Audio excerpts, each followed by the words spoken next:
Le Barça ce soir, c'est catastrophique. On se retrouve pour une nouvelle vidéo débrief du match entre le Rayo Vallecano et le FC Barcelone. Match nul, un but partout. Et la réalité, c'est que c'est le Barça qui fait une bonne opération aujourd'hui. C'est le Barça qui s'en sort bien, tellement le Rayo a eu de situations, tellement ça a été dur pour le Barça. Le Barça a été très décevant ce soir.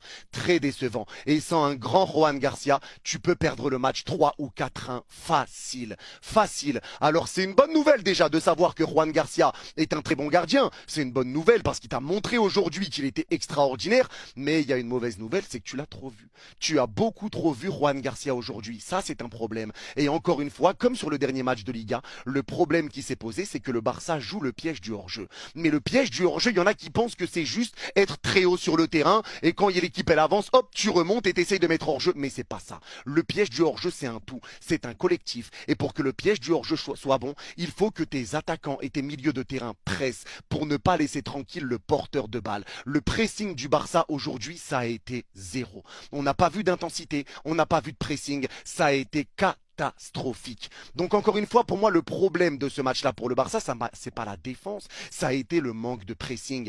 Parce que forcément, si tu as ta défense qui monte et qui essaye de jouer le piège du hors-jeu, il faut que tes milieux et tes attaquants pressent le porteur de balle pour le pousser à l'erreur. Pour soit lui récupérer le ballon dans les pieds, pour ne pas lui laisser le temps de lever la tête et trouver des solutions, pour l'empêcher de repartir dans ton dos. Et c'est ça qui fait que le Barça arrive à gérer ce piège du hors-jeu. Il y en a qui me disent, ouais, mais je pense que ça y est, les équipes, elles ont compris. C'est faux. C'est juste que le pressing n'est pas pareil par rapport à la saison dernière. La saison dernière, quand un joueur touchait le ballon de l'équipe adverse, il touchait le ballon, il levait la tête, il y avait Pedri qui était déjà là, en train de te regarder dans les yeux. Tu te retournais, il y avait Rafinha qui était encore là, en train de te regarder dans les yeux. Tu voulais repartir derrière, il y avait Lamine Yamal qui était encore là, en train de te regarder dans les yeux.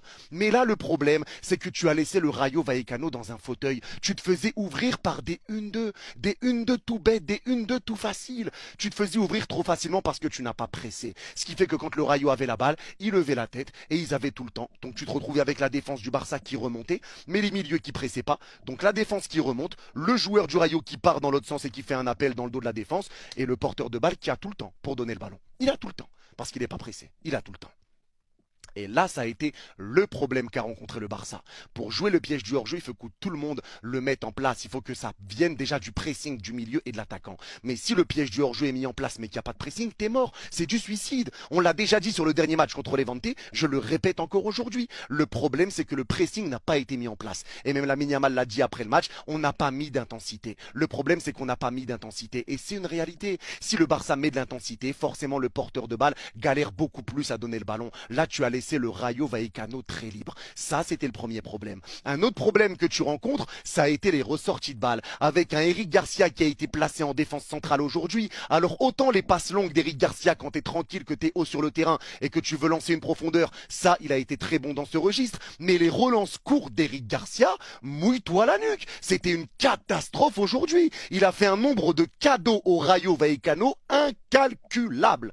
Incalculable le nombre de cadeaux qui ont été faits par Eric Garcia. Les relances ratées que tu rends tout le temps aux joueurs adverses, sous pression, tu as galéré sous pression. Eric Garcia a pris la flotte sur les relances, ça a été très dur. Il y a un but qui a été provoqué comme ça sur une relance ratée d'Eric Garcia qui a été refusé pour hors-jeu, mais tu l'as vu beaucoup de fois sans que ça ait été catastrophique pour le Barça à la fin. Mais il y a eu trop de relances ratées pour Eric Garcia. Tu as eu un problème sur tes relances, tu as eu un problème sur ta conservation de balle au milieu de terrain. Ton milieu de terrain n'a pas réussi à conserver le ballon.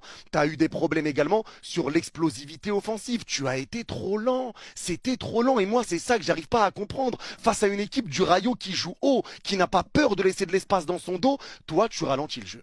Tu ralentis le jeu, tu prends le ballon, hop, tu recules et t'attends alors que tu as des joueurs qui sont libres. Je pense à une action notamment où c'est Koundé qui a le ballon à droite au milieu de terrain. Il y a un appel côté gauche, les joueurs du Rayo sont pas replacés. Il y a un appel côté gauche, Koundé est face à cet appel, il peut donner le ballon. Il y a Olmo qui arrive de dos aux appels et qui prend le ballon dans les pieds de Koundé pour repartir avec Lamine Yamal derrière. Olmo catastrophe. Olmo catastrophe, Olmo dégueulasse. Olmo, moi je le dis, je le répète, Olmo c'est dégueulasse. Le problème c'est qu'il y a un moment il va faire une top prestation et après il va refaire 4 matchs merdiques. Il n'arrive pas malheureusement à répéter lui les bons matchs. C'est le problème qui est rencontré par Olmo. Tu n'arrives pas à répéter les bons matchs. Et aujourd'hui bah forcément tu as eu du mal à trouver tes attaquants parce que tes milieux n'arrivaient pas à conserver le ballon, parce que tes défenseurs avaient vraiment du mal à ressortir sous pression, parce que le Rayo a bien joué. Le Rayo a bien joué tout simplement. Certes le terrain était catastrophique mais le Rayo eux ils ont réussi à jouer dessus. Ils ont réussi, ils sont venus avec un plan de jeu et ils l'ont bien géré. Tout le temps essayer de repartir quand tu récupérais le ballon très bas pour le Rayo, repartir dans le dos en mettant les ballons dans le dos de Baldé. Ils l'ont très bien fait. Il y a eu beaucoup de situations qui sont parties au bout, quelques hors-jeu, mais encore une fois, c'est là que tu vois que ça a essayé tout le temps de partir dans le dos du Barça et ils l'ont bien fait parce qu'ils étaient libres de le faire. Ils étaient libres de le faire et le problème c'est que le Barça a eu des situations, mais tu les as gâchées et tu les as gâchées par Rafinha. Pour moi, Rafinha et Olmo aujourd'hui, c'est une catastrophe. C'est une catastrophe. Il y a une première situation sur une erreur du Rayo Vallecano, passe en retrait, Rafinha la récupère. Il y a Ferran Torres libre de l'autre côté. Il veut tirer alors qu'il est excentré. C'est raté. Une deuxième situation, la passe de Rafinha est trop longue pour Ferran Torres qui avait plus qu'à la pousser au fond. Les occasions de Dani Olmo, il y a 1-0. Pour le 2-0, tu veux tirer, tu tires largement au-dessus. Alors que tu peux te mettre à l'abri juste avant la mi-temps. Il y a eu des situations, quelques situations pour le Barça, mais que tu as gâché. Et il y a des moments où tu pouvais aller très vite dans le dos du Rayo Vallecano, mais tu as ralenti le jeu, tu as été lent dans ton jeu. Donc forcément, tout ça fait que ça a été compliqué face à une équipe du Rayo qui est dure à jouer à domicile. Et face à une équipe du Rayo qui, elle, a bien joué et a mis tous les ingrédients pour réussir à faire son match. Et ils ont fait leur match. Maintenant, le Barça a ouvert le score sur un penalty. Alors les gars, pour le penalty, moi je vous le dis, pour moi, il n'y a pas penalty sur Lamine Yamal. Parce que pour moi, sur cette image, Lamine Yamal, certes, il y a un léger contact, mais c'est le défenseur qui veut essayer de protéger son ballon, donc Chavaria qui veut protéger la balle. Et pour moi, Lamine Yamal ne peut plus avoir le contrôle du ballon après ce geste. Alors que certains considèrent qu'il y a penalty, je l'entends, il y a un contact. Si pour toi, contact, c'est penalty, il n'y a pas de souci, il n'y a aucun problème. Pour moi, il n'y a pas penalty. Ça, c'est mon avis. Maintenant, le truc, c'est qu'il n'y avait pas la VAR. Et ça, l'arbitre avait prévenu les deux entraîneurs et ceux qui me suivent en live. Je vous avais dit, je comprends pas pourquoi l'arbitre est en train de parler au coach, mais il était en train de leur dire que la VAR ne fonctionnait pas. Pendant la première mi-temps, la VAR ne fonctionnait pas. Donc maintenant, tu ne peux pas en vouloir à l'arbitre, parce que c'est un arbitre. Maintenant, tous les arbitres sont habitués à arbitrer avec la VAR. Là, c'est une erreur humaine. La VAR ne pouvait pas être appelée parce qu'elle ne fonctionnait pas, et c'était pas un match à Barcelone. Pour ceux qui vont dire, ouais, mais comme par hasard, ça fonctionnait pas à ce moment-là, gna gna. Mais c'était à Vallecano. Vous avez vu la gueule du terrain, vous avez vu la gueule des chaises qui étaient sur le bord du terrain aussi à un moment. Et c'est les policiers qui ont dû les bouger parce que ça voulait jouer une touche. Ils ne pouvaient pas parce qu'il y avait des chaises en plastique qui étaient juste à côté de la touche. Là, c'était pas à Barcelone. Donc si la VAR ne fonctionne pas, c'est pas de leur faute. C'est pas de la faute du Barça. Donc moi, je peux comprendre si jamais il y a des supporters du Real, etc. Ça fait chier. Forcément, ça fait chier parce que tu es dans la compétition pour la Liga. Mais à un moment donné, tu ne peux pas en vouloir à l'arbitre parce que c'est une erreur humaine. S'il y avait eu la VAR, pour moi, il aurait refusé le penalty. Mais maintenant, il n'y a pas eu la VAR. S'il avait validé un penalty, par exemple, il n'y a pas penalty, c'est validé avec la VAR. Là, c'est une catastrophe. Mais là, pour moi, c'est une erreur humaine. Donc tu ne peux pas trop lui en tirer, lui en tenir rigueur. Ça, c'est mon avis. C'est mon avis par rapport au penalty. Donc maintenant, Lamine Yamal qui récupère ce penalty, il a très très bien joué le coup. Et encore une fois, même si tu vois un Lamine Yamal qui va perdre des ballons au début du match, d'un coup il va te sortir une action de classe mondiale. Il a le ballon, petite talonnade, il accélère, passe entre deux joueurs, récupère ce péno. Il peut faire des différences à tout moment, c'est Lamine Yamal, ça t'es au courant, ça tu le sais, et tu transformes ce penalty. Forcément les joueurs du Rayo à ce moment-là étaient furieux, mais la réalité c'est que derrière, malgré tout ça, le Barça n'y arrive pas, le Barça galère, le Barça souffre, et même en deuxième mi-temps, ça repart de plus belle pour le Rayo. Il y a des occasions pour le Rayo, des grosses parades de Juan Garcia, et tu craques en deuxième mi-temps sur un corner qui est frappé deuxième poteau, il est laissé tout seul, Fran Pérez, et il te met cette reprise deuxième poteau, barre rentrante, le gardien peut rien faire, il peut pas la sortir. C'est puissant, c'est bien placé, il peut pas tout sortir Juan Garcia, l'égalisation est méritée et elle est belle. Et il y a eu énormément de situations pour le Rayo et sans un grand Juan Garcia ce soir, tu prends totalement la flotte. Le problème c'est que le Barça a joué beaucoup trop individuellement aujourd'hui et le Barça, leur force est collectif. Encore une fois, il y a des joueurs individuels côté Barça qui sont monstrueux, Pedri individuellement, Lamine Yamal l'individualité, Rafinha individuellement, il y a des joueurs qui sont très forts individuellement, mais c'est le collectif qui doit te faire faire briller ton individualité. C'est ça la réalité et c'est ça le football actuel. Tu ne peux pas faire des différences tout seul, même si ça peut arriver, mais c'est pas comme ça que ça doit marcher. Et ça, c'est ce qui a été la force du Barça la saison passée, une collectivité qui fait briller les individualités. Tout était bien huilé, le pressing, tout était mis en place, ça venait dans tous les sens. Tu récupères du mouvement, ça permute, ça bouge, ça fait des appels. Mais là, il n'y avait pas tout ça.